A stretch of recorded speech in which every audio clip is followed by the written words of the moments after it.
Thanks for listening to We Live Here, 10 years after the Ferguson Uprising. If you like what you hear, we have more great content on our website, stlpr.org. While you're there, you can catch up on the news and listen to more podcasts like The Gateway, Politically Speaking, and St. Louis on the Air. We also have music. Listen to our classical and jazz streams along with archived episodes of The Next Set from Jazz St. Louis at stlpr.org. It's a bright Sunday afternoon in April. Folks are gathered on the corner of Cherokee Street and Nebraska Avenue. There's food and music, dancing, and adults and kids are playing basketball on a court with some brand new hoops. A city park is a kind of mirror of the city around it, a reflection of its history, its systems of power, its culture. I'm at the grand opening of Love Bank Park. What's reflected here? It's a story about people, neighbors who never lost sight of what this small city corner could be, that it could change, that it could be this. It's taken 2 years of renovation and more than $1 million. But it took more than money to create this park. It took people like pizza shop owner William Porter, who got tired of looking at the two overgrown lots across the street from his store. He didn't have a strategy or any kind of grand plan. My mother taught me how to clean, so I just start cleaning. And as I'm cutting down trees and stuff, like, people were willing to even chip up the stuff, so I didn't know where I was going to even put the debris, so it just started happening. William cleared the weeds and overgrowth from the lot. He installed a basketball hoop, and on its backboard, he wrote the words Love Bank. That was 9 years ago.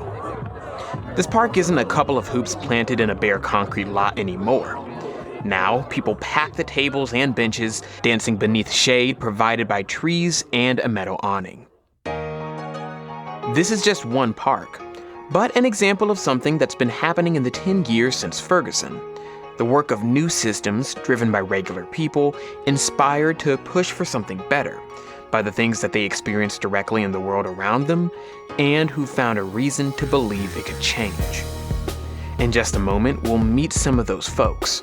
But I'm not ready for us to leave Love Bank Park. Not just yet. Before we go, are you down to see a quick one-on-one game? No. Not on the basketball court. We're gonna go to the other side of the park. Come on. See those chess tables over there? I want you to meet someone. Her name is Sabrina. No, I will not. So you can go first.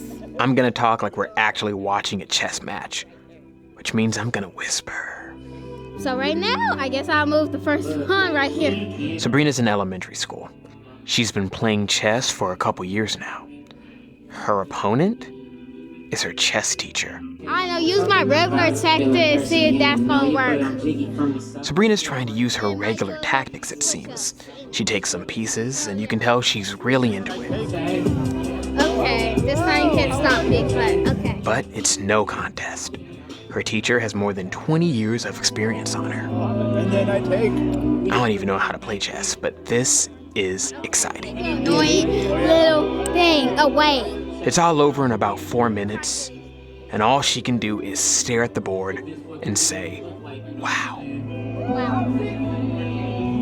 Sabrina's gonna be okay. She doesn't seem to be bothered by this loss at all. In fact, she just runs off to enjoy the rest of the park with its music and games and pizza. Put yourself in Sabrina's shoes. Would you sit down to a game like that? Facing an opponent who has all the rules and strategies at their fingers. At that point, is it even a game? Or are you just being beaten? Consider this. What if the game wasn't chess, but something more serious? A game where you can't see the full board. Your opponents determine the rules and the stakes. Life and death. Would you sit down to play that game? Or would you realize that the only way to win is to play your own way? I'm Chad Davis. This is We Live Here, 10 years after the Ferguson Uprising. And you're about to meet someone else, one of the leaders of a movement to close a notorious jail. Because we're about to leave the music and games at Love Bank Park. We're going someplace much, much worse. We're going to the workhouse.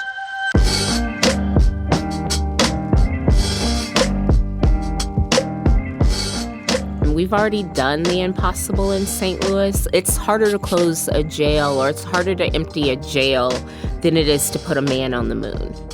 When Inez Bordeaux, a 35-year-old mother of 4, entered the workhouse, the first thing she noticed was the smell. Even all of these years later, I can't quite pinpoint exactly what the smell was.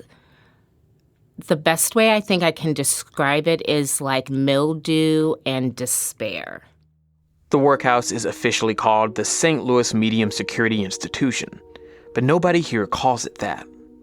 It opened in 1966, tucked away on an industrial part of the riverfront, away from the city center. It's in part of St. Louis where you mostly see semi-trucks and scrap yards, where most people never have a reason to visit. I say now that if you are Black in St. Louis, you either know someone who's been to the workhouse or you have been to the workhouse. So I had heard all of the stories, but I didn't necessarily believe them. The stories are hard to imagine. Inhumane conditions is one way to describe them. Walls crawling with bugs and mold, toilets that didn't work, abusive guards and frequent solitary confinement. There were freezing nights, unbearable summer heat, the overdoses, the fights, the lack of medical care. The people who were in the workhouse, they hadn't even had a trial yet. The nickname workhouse comes from 1848. Prisoners who couldn't pay their fees to the court in St. Louis were sentenced by law to a workhouse, breaking rocks in a quarry to earn their freedom. The original jail, then, was a place for people whose crime was not having enough money. It was money, in a way, that brought Inez Bordeaux to the workhouse. Her story began in 2009 when she made the choice to flee with her children from an abusive partner. It was supposed to be the start of a better life. But don't get me wrong, jumping to crime wasn't my first. I didn't wake up and be like, I'm just gonna commit this crime, I'm gonna do this thing. I exhausted all of my options. I went to the state of Missouri 3 separate times and applied for childcare assistance, and 3 separate times I was turned down because I made $56 too much to qualify. So rather than go back to the man who picked up a hot skillet off of a stove and burned me all over my body with it while we were having an argument, I decided that I was going to overdraw these unemployment benefits, and that's how I was going to survive. Inez was working multiple jobs, and as she admits, taking unemployment benefits. She says she needed the monthly $350 payment to cover rent and childcare for multiple children. She stopped the payments less than a year later when she landed a better job, but it was too late. She had already broken the law. She had lied to the government, taken its money. It was just a matter of time. 2 years later, in 2011, while Inez was driving her 4 kids through Oklahoma, police pulled her over and placed her under arrest. That's when she learned she'd been charged with a felony in St. Louis for stealing. Inez spent a month in an Oklahoma jail, separated from her kids. In St. Louis, Inez was given a suspended sentence, meaning probation, not prison. Life got very hard for Inez. Few employers would hire a nurse with a felony. She lost her job, she was evicted from her home, and lived on the streets. She sent her kids to live with their father. She slowly rebuilt her life and was reunited with her kids. It seemed like she had managed to survive. But she was still in the criminal justice system, where it only takes a few missteps to send your life into a tailspin. A new probation officer and a paperwork error led to a staffing error around Inez's probation meeting. She misses the meeting and is called to the hearing to have her probation revoked. That's how, in 2016, she found herself in the workhouse, breathing in the smell of, quote, mildew and despair, having just been strip searched, sitting in an exam room with a jail nurse. And I was so upset, like I am now, that the nurse said I was a suicide risk. Inez had only been in the workhouse for a couple of hours when she was taken to an isolation cell. And so for that first 2.5 days that I was in the workhouse, like, I didn't see a whole lot because I was stuck in this cell, but I was able to watch out of my window the environment that we were in, how we were treated by the folks there, what the environment looked like.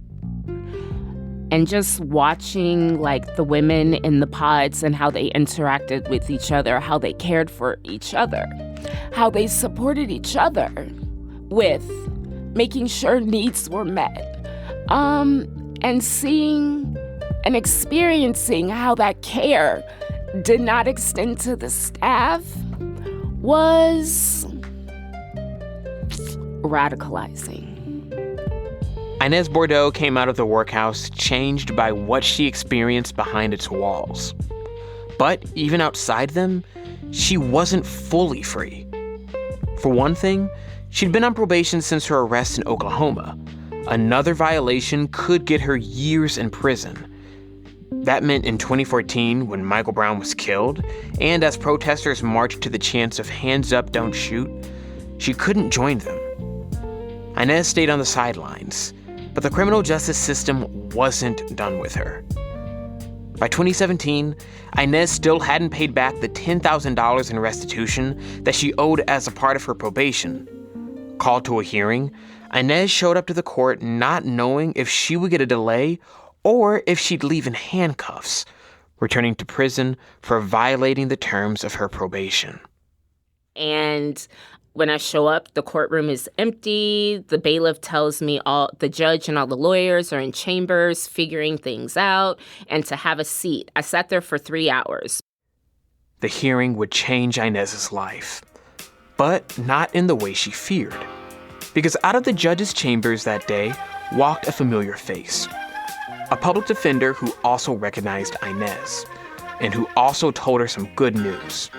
A recent state Supreme Court decision had just invalidated thousands of felony theft cases in Missouri.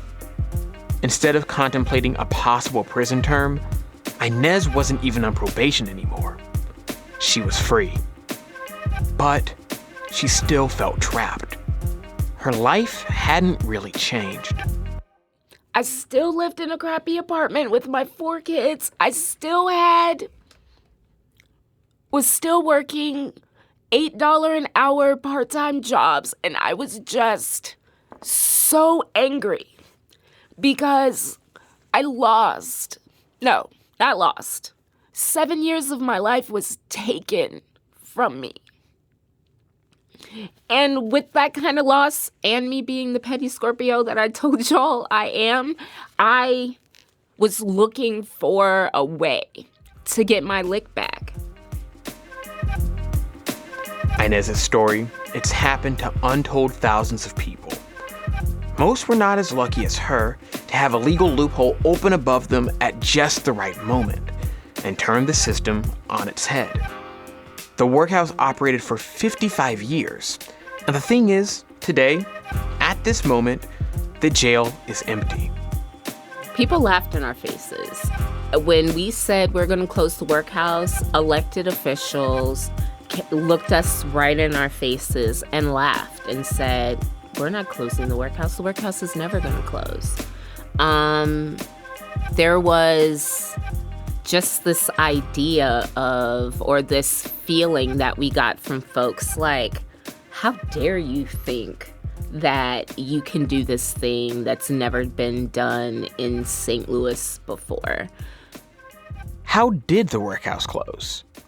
Well, back in 2016, when Inez served her 30 days, the jail was already in the sights of Ferguson protesters and activists. A pile of lawsuits turned up the heat. Then, the real heat started. In the summer of 2017, temperatures climbed above 100 degrees in St. Louis, cooking the workhouse and its 700 residents. A video from Ferguson live streamer Dirk Brown captured detainees screaming from the barred windows, begging for help. Look at the sun.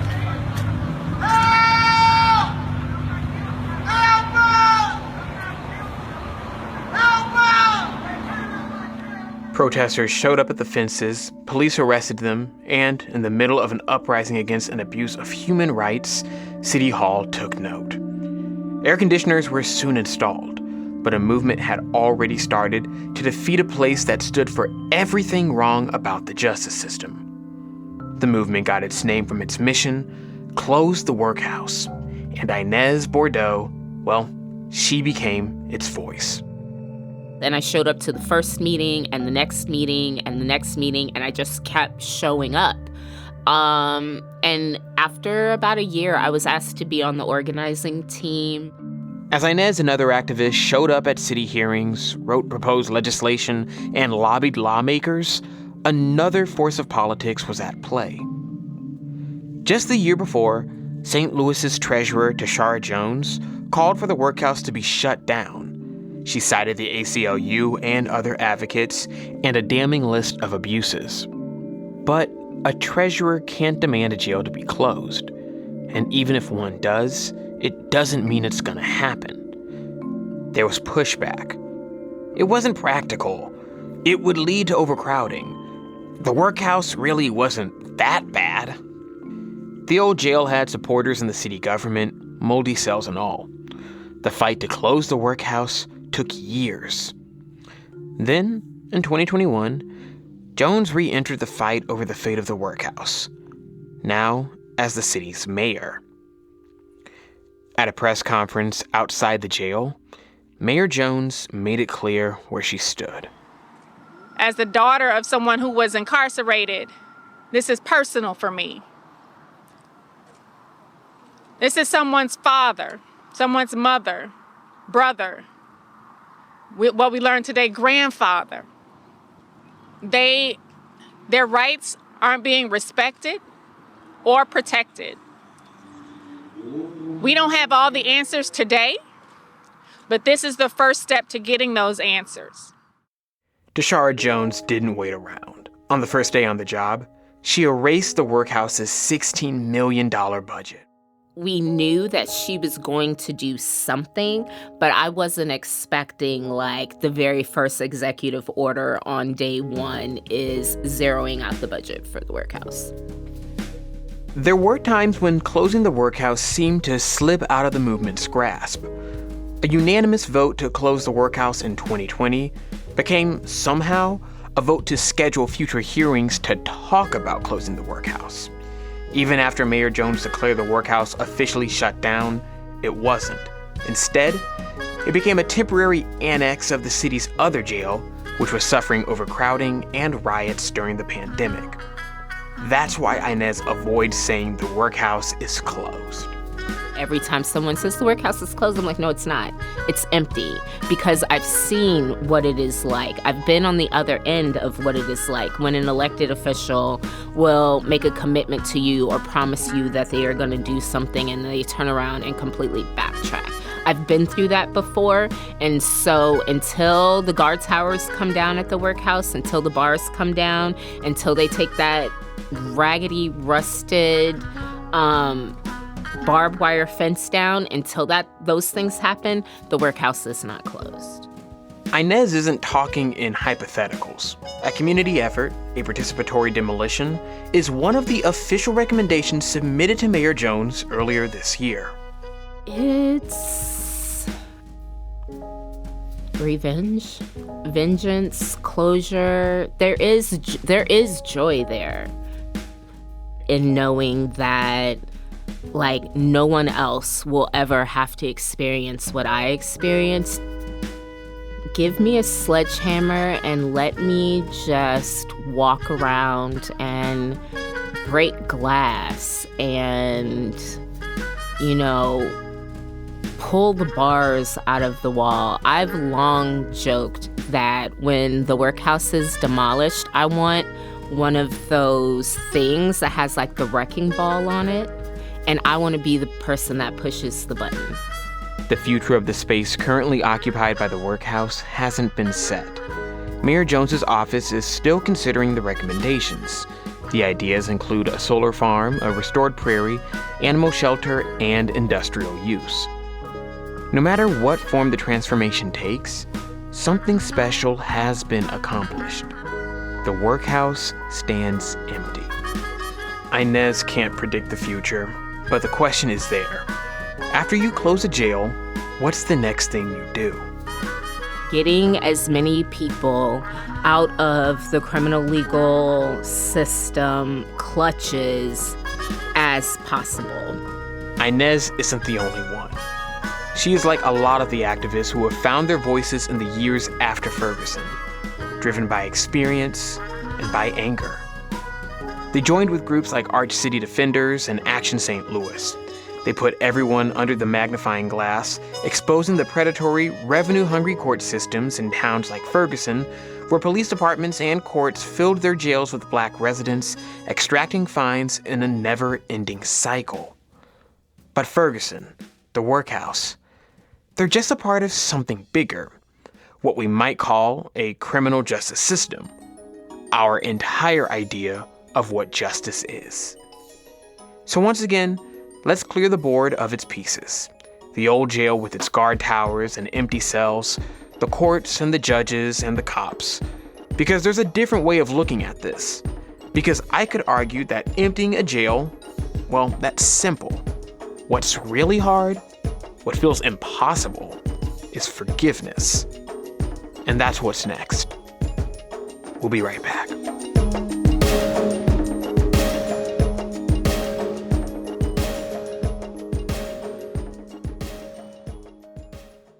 Welcome back. I'm Chad Davis. When the Ferguson protests began in August 2014, Mike Milton was leading a support group. Around the room were men like him, Black men who had spent time incarcerated, whose lives had been nearly broken by substance abuse, violence, and sexual assault. They were victims of these things, and in their hurt, some continued the cycle, hurting others, leaving new wounds over the old. I had been home from my own incarceration for a couple years at that point. I was on mission to touch as many people as I can with this new life that I felt like I had achieved myself, which was just, it wasn't necessarily a new life, it was just a new value system and a new belief system. And at that moment, my theory, and it's still my theory, is that belonging somehow addresses violence in a very divine way. These dudes who were who the world would view as violent and had tattoos on their faces and had rap sheets, they were needing community. And I remember the night of Ferguson, and we turned on the TV, and it just dawned on me, like, let's just have a conversation about this. And so we're seeing some of the protests. It was like night 2. We're seeing some of the protests starting to grow. We saw the fires, and we saw the destruction of buildings, and when I looked around the room, I was like, yo, like, I can see the emotions and the tears in their eyes as they process what was happening. And one of the guys in the room, his name was Andre. Unfortunately, he passed. But he was like, Mike, I'm going out there. I'm like, man, you're on probation. You can't go out there by yourself. You're gonna get violated, or whatever the case may be. And then somebody else in the group was like, well, then if he going, I'll go with him. I'm not on probation. I walked down my papers. And then everybody in the room was like, man, we going out. And I was like, well, I guess we going then. So I found a couple guys who let us borrow their trucks, and we took about 20 guys out there that night. And what I seen was just the most powerful thing I ever seen in my life. Like, I saw those men share the identity of Mike Brown. Like, I saw them express the years of being over-policed, the years of experiencing incarceration. So many of the people in that room, that police officers had planted drugs on them. Like, it was years of, like, torment by the legal system. And in that moment, what I saw as they screamed out chants, and who keeps us safe and whose streets it is, it was a transforming power happening right in front of my eyes. Which for me, that meant we can talk about misogyny, we can talk about why you must get a job, we can talk about the processing that happened to you, but there's something about having ownership over your communities and sharing in the pain of people who are oppressed and wanting to fight for our liberation that also transforms us. That transformation did more than just take Mike Milton to Ferguson that night. It kept him on the front lines of the protest for the weeks and months to come. And there was something bigger building in him, a question that he could hear echoed in the protest around him, hitting him like a sledgehammer. It asked, who keeps us safe? Mike didn't have the answer, but he needed to start somewhere, and the target he chose was as old as the Workhouse. The way that the criminal justice system connects money and freedom, the exchange remains in today's criminal justice system. It's called bail. It's an amount of money set by a judge. Depending on the crime, it's as little as a few $100s. Pay it, and you walk away free to prepare for your next court date. It helps if you have a lawyer. It helps even more if you have fast access to cash or friends and family who do. Many people don't. That bail might be their entire work check or 2 months' rent. So they sit in jail for months and sometimes years. This isn't just St. Louis or the Workhouse. This is happening in the courts and jails all across the country. Does bail keep people safe? Mike Milton didn't think so. He had found his first target. In 2018, Mike Milton founded the St. Louis chapter of the Bail Project. It used a revolving fund to pay people's bail, meaning that instead of rotting in a cell, they could actually return to their lives, their families, their homes, and jobs. The Bail Project freed hundreds of people every month, and eventually, the great machinery of bail in St. Louis ground to a near halt. Missouri Supreme Court issued new rules forbidding courts from jailing nonviolent offenders just because they didn't have enough money for bail. By the time the St. Louis Bail Project closed its doors in 2021, it had used its funds to release 3,000 people. There were critics, alarmed by the idea of releasing workhouse detainees to the public. But St. Louis didn't burn down. Society didn't crumble. Instead, more than 80% of those people returned to their court dates, and here's the kicker: half of those cases were ultimately dismissed. And that's horrifying when you think about it. Thousands of people routinely jailed on charges that would have been dismissed anyway. I mean, what kind of chaos does that create? The jobs lost, the evictions, families broken apart, kids taken away. That this is the normal system we have. This is supposedly the best it can offer. Mike wasn't satisfied. He'd helped release thousands of people from jail, but was that enough? And then we held the Black Mama's Bailout, which was a national movement to get Black mothers out of jail for Mother's Day. And we raised like $13,000 online and got about 13 to 16 women out. But it was so interesting to me when we got those women out and we had baskets for them and, you know, all of this so they can come out and feel warm love.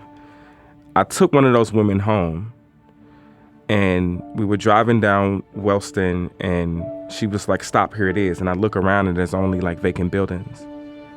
And she got out of the car and she moved a wooden plank to go inside of a vacant building. She was homeless.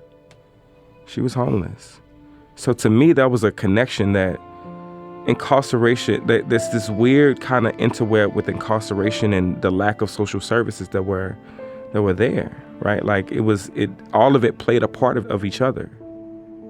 Mike couldn't stop thinking about the question that had taken him on this path. In his mind, he started to sketch out the shape of a system that could answer it. A system that actually kept us safe. The pieces were finally starting to come into focus. He needed another mission. And so he made one. And he calls it the Freedom Community Center. We don't have an agreement with the state. We don't have like good relationships with judges. Like we go into the jail, we interview folks, we ask the basic questions of what you need and are you ready to be accountable for your life? And if they want to do this work, we go and we damn near forced the courts to free them. Like we put in front of them, we are saying that we will hold this person lovingly for the next year and a half instead of them languishing in jail. There's so many situations that when we got people out, we got somebody out last week and they told us how they watched someone kill themselves inside of CJC. Like why? Like why do they have to be held on no bond for more than a year for a crime that they have not committed or have not been tried? This was more than just managing a bail fund or getting people out of jail. What Mike and his staff were trying to do, they were entering a new arena, one that's only ever had one real player, one kind of justice, the one reflected in places like the Workhouse. This other kind, the one Mike and Freedom Community Center want to foster, it's something called restorative justice. Now, Mike didn't invent the concept.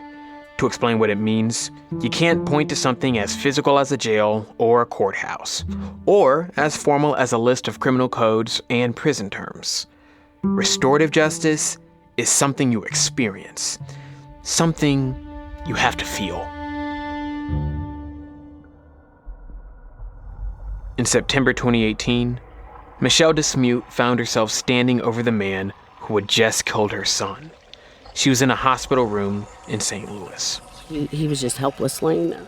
And I'm thinking at that time, good, you should be the one. That's what I'm thinking, you know. In the hospital bed lay a 19-year-old named Bruce Tolliver. He'd been out driving that night, and he had crashed his car, killing one of his passengers, Michelle's 15-year-old son, Nick. Michelle can remember parts of that night. The frantic rush to the scene of the crash, being asked by a medical examiner to identify the body. I blacked out. I just got home, and I'm establishing a relationship with him, and now it's just gone, just that fast. Michelle hadn't always been a part of Nick's life. She'd spent most of it separated from him, in prison, or addicted to drugs. She'd finally come home to get her life back together. A big part of that was building a relationship with her son and his closest group of friends. That's how she met Bruce. He and Nick were best friends. There was a bond with them it was just great. Like, see a group of boys together and not fighting and all this crap that's going on now. It was just awesome. It was important to Michelle that the boys stayed safe. When he get into a car, I had to see driver's license. I had to see insurance. You better have your seatbelts on. Like, I was always big on that with kids, and then, I don't know, I guess Bruce had lost his way for a while. Michelle had no idea how lost Bruce had become. Not until that moment, looking down at him in the hospital bed. She felt rage.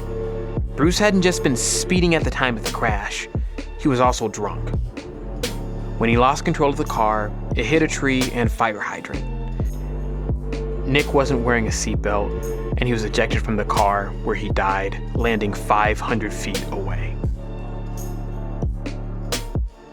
Because how are you a driver and don't know when you blow a tire not to hit your brakes? I mean, so I'm thinking all these things, making up reasons in my head why to be mad at him or to want him to go to prison. It was selfish. At the end of the day, it was selfish on my end. And I didn't see or speak to him again until court. Bruce was facing serious prison time. His charges included driving under the influence and involuntary manslaughter and armed criminal action, a charge that's often applied in car accidents involving deaths. He spent the next 2 years bouncing between St. Louis's jails, the Workhouse, and the Justice Center, in solitary confinement and under suicide watch. When Michelle finally saw Bruce again in court, something in her changed. Brought a whole different feeling after actually seeing him. Bruce is suffering. And I just wanted to hug him right then. My sister was like the same thing. She's like, look at him, Michelle, we can't do this. And I was like, I don't know, because they've been telling me for years, you need to let it go. Nick would not want Bruce in prison. She had already had this debate countless times in her head. Bruce was a grown man. He'd known better than to drink and drive. But He hadn't wanted to kill her son. She'd seen surveillance video of the crash. He had tried to brake, tried to avoid the collision. It was an accident. And now, he was being treated like a murderer. The debate in her head raged until a court hearing in April 2023. Delayed by COVID, the case had now dragged on for 5 years. At the hearing, Bruce planned to plead guilty. It meant the gears of the justice system would keep turning. Bruce would be sentenced to prison for years, maybe decades. If he lived long enough, maybe, just maybe, he'd feel freedom again. He would suffer. That would be certain. Just like Michelle and Inez had suffered. And in the end, Nick would still be gone. That's the best kind of justice the system can offer someone like Michelle. A familiar story, written in laws, reflected in the faces of the attorneys surrounding her in court. Everyone already knew how this story would end. But not this time. Because in that moment, looking at the man who killed her son, Michelle heard a voice in her head. It was Nick. And I hear him, "Mom, stop. Please stop." So we were sitting in court, and I looked over at him, and Judge Fowler went to call him up. I said, "Can I please say something? I need to speak with him." And she looked at me like, I said, "It's okay." Mike Milton witnessed this moment. For months, Bruce had been getting therapy, participating in programs run by the Freedom Community Center. Mike was inside the courtroom for Bruce's guilty plea. We saw how devastated he was about what happened and how much shame it was. We saw that when he went into the courtroom that he would avoid eye contact with everybody. That's how much shame he was in. How he did not talk. He would only speak in nonverbals. We saw how much that whole shock of process oppressed him and killed his spirit. We were in court one day. We had packed out the courtroom. We had reached out to Michelle to ask her if she wanted to be a part of the process. She was like, "No, I want him under the jail." We respect that. Like we honor the rage of our survivors. And one day, as she was playing on her phone while she was in a court hearing, and we was there to support Bruce, she raised her hand and she said, "Your Honor, can we stop all of this?" And we like, wait, what's happening? And I said what I said to Bruce, and he looked at me really confused. And I said, "You're forgiven." And I hugged him, and the judge was like, "Whoa, what is going on?" And I said, "I don't want him to go to prison. You're going to have to continue this court date." And the whole courtroom just shifted. Like Bruce was crying. That's the first time we ever seen him emote about any of this. Michelle was crying. The judges were crying. The prosecutor was crying. The lawyers was crying. We were crying. Like love had bent this terrible system for just a second. That's all it takes. One moment, one bend in the bars of the systems around us. A disruption to the usual story of quote-unquote justice. It's here in the space of a split second where you can find the impossible. Love, forgiveness, restorative justice. Whatever you want to call it, in the courtroom that day, it was there. It's the reason Bruce isn't in prison today. He's not even on probation. On a Wednesday in October last year, he walked out of the court with time served. He still thinks about Nick every day. It feels like a miracle that I am sitting out here, and a majority of the time I feel like I don't deserve the miracle. And so I guess that's just motivation to try and get to the point where I do feel like I deserve it. With Mike Milton and the Freedom Community Center, Bruce and Michelle participated in a formal process of restorative justice. We sit in a circle with both of them having support people, and we facilitate a conversation about what happened that day. And Bruce takes accountability for what happens that day. And then we go in a circle to figure out what agreement can make the survivor feel like they got justice. And what some of the things that Michelle had asked for was like, I want you to write a letter to Nick. I want to revisit the crash site. I want to go to the burial. I want you to get a job. I want you to get GED. I want you to get yourself together. And Bruce faithfully did that. Why? Because he was genuinely remorseful. Bruce is only at the start of his new life. He's still close with Michelle, still participating in the process of restorative justice at the Freedom Community Center. He says that even with the community and support around him, even with Michelle forgiving him, there are hard days. And in those times, he focuses on the reasons to keep going. I guess with some hard things, I just think about the fact that Nick doesn't get to do anything now, like good or bad. So I guess like it's kind of like a lesson in taking the bad with the good, because like it might be a point in which you miss both. The story of Bruce and Michelle, their path to restorative justice, is still being written. They've both lived through a nightmare that makes it hard to even dream of a better life. Yet, even with all her pain, Michelle wants that for Bruce. She wants him to have that better life, even if Nick won't get one. Bruce has become another son to her. But I worry about him a lot, like big time. And he's one of them ones you could text him 15 times and he'll take 2 days to answer you. But I know he's going to. It's just I want him to know that I'm thinking of him, that we're going to get past. I'm going to help him get past this, and he's going to have to find some forgiveness in himself. It was an accident. We got a unbreakable bond, nothing. And like when we have balloon releases and candlelights for Nick, I let it be known. Bruce will be here, and if you can't be respectful, you can leave. Bruce is one of hundreds of cases at the Freedom Community Center. There are other young men like him moving through its programs. There's no guarantee that what happened to Bruce will happen to them. The people they hurt might not feel like Michelle did in the courtroom. That's just how the criminal justice system works. And the new system, though, the one being built right now in places like St. Louis, the fact that people can change is everything. It's the answer to who keeps us safe. It's up to us. That's what drives the work at places like Freedom Community Center, and it's what drove Mike Milton to approach a grieving mother and to ask her if she wanted to sit down with the man who killed her son. When offered vengeance, it's the courage to choose forgiveness. It's about standing up in the middle of court and telling the justice system, stop. It takes all of it. It takes understanding that you can't demand that courage. You have to show them.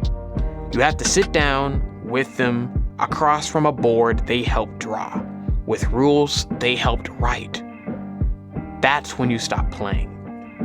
And that's when it becomes possible, just possible, for all of us to win. I'm Chad Davis. This is We Live Here, 10 years after the Ferguson Uprising.